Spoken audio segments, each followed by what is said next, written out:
Friends, good evening. कैसे हैं आप सभी? Welcome to our YouTube channel study time 99। So friends, today's our topic is 5 kinds of pronoun, part 4। Friends, हमारी previous videos में part 1, part 2 and part 3 है। उन तीनों वीडियोस में हमने तीनों पार्ट्स को समझा रखा है। अब हम लास्ट के 4th एंड 5th पार्ट को हमारे पार्ट 4 वीडियोस में समझेंगे। Okay, so our 4th part is reflexive pronoun. Friends, reflexive pronoun का मतलब होता है निजवाचक संज्ञा, सर्वनाम। तो निजवाचक सर्वनाम में क्या होता है? निज का मतलब क्या होता है फ्रेंड्स? अपना, खुद का। ओके, तो यहाँ पे है जिस प्रोनाउन से काम का प्रभाव कर्ता या सब्जेक्ट, सब्जेक्ट को क्या बोलते हैं? कर्ता बोलते हैं।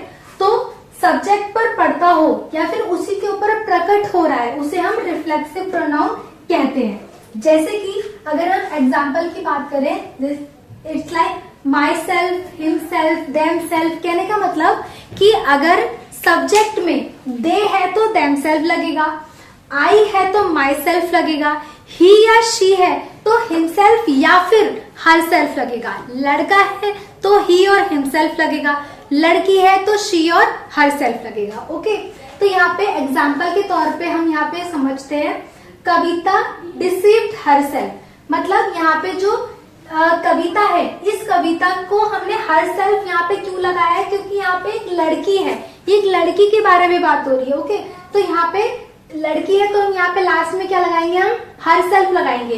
तो हमारा ये जो प्रोनाउन है, ये कौन सा काइंड कहलाएगा? ये रिफ्लेक्सिव प्रोनाउन कहलाएगा। ओके, जब हमें यहाँ पे देखते हैं लास्ट में हर सेल्फ लगा हुआ है तो उसे हम रिफ्लेक्सिव प्रोनाउन के तौर पर यूज करेंगे। Okay, next is the boys hide him themselves. तो यहाँ पे बॉयज है ना, तो यहाँ पे लड़के हैं, बहुत सारे हैं। तो जब यहाँ पे लड़कों की बात आ रही है और यहाँ पे बहुत सारे हैं, तो जब बहुत सारे लोगों की बात होती है तो वहां पे देम सेल्फ लगाते हैं। तो ये भी हमारा कौन सा प्रोनाउन कहलाएगा? रिफ्लेक्सिव प्रोनाउन हम इसको बोलेंगे। ओके, नेक्स्ट इज हमारा 5th पार्ट जो है प्रोनाउन का, वो डेमोन्स्ट्रेटिव प्रोनाउन है। फ्रेंड्स, डेमोन्स्ट्रेटिव प्रोनाउन का मतलब होता है संकेतवाचक सर्वनाम। संकेतवाचक से ही आपको समझ में आ रहा होगा कि उसमें क्या कर रहे हैं, कोई संकेत दे रहे हैं, कोई हमें आइडिया दे रहे हैं। तो यहाँ पे क्या आएगा? जो प्रोनाउन किसी नाउन की ओर संकेत करता है, मतलब ऐसा प्रोनाउन जो कि किस ओर संकेत करता है? नाउन की ओर। ओके, तो उसे हम क्या बोलते हैं? डेमोन्स्ट्रेटिव प्रोनाउन बोलते हैं। ओके, जैसे कि if we take some examples, then वो क्या होगा? This, that, these, those. तो यहाँ पे ये सारे जो वर्ड्स है, ये हमारे डेमोन्स्ट्रेटिव प्रोनाउन कहलाते हैं। ओके, अगर हम एग्जांपल की बात करें, दिस इज माई पेन, तो जो पेन है वो क्या है? हमारा नाउन है। ओके, और दिस, तो यहाँ पे दिस आ गया ना, ये हमारा प्रोनाउन कहलाएगा। क्यों? क्योंकि ये पेन जो है वो हमारा नाउन है और ये जो दिस है वो नाउन की ओर संकेत कर रहा है। तो ये जो प्रोनाउन होते हैं वो नाउन की ओर संकेत करते हैं। दिस क्या हो गया? हमारा प्रोनाउन, और पेन क्या हो गया? नाउन। तो प्रोनाउन जो है वो हमारा किसकी ओर संकेत कर रहा है?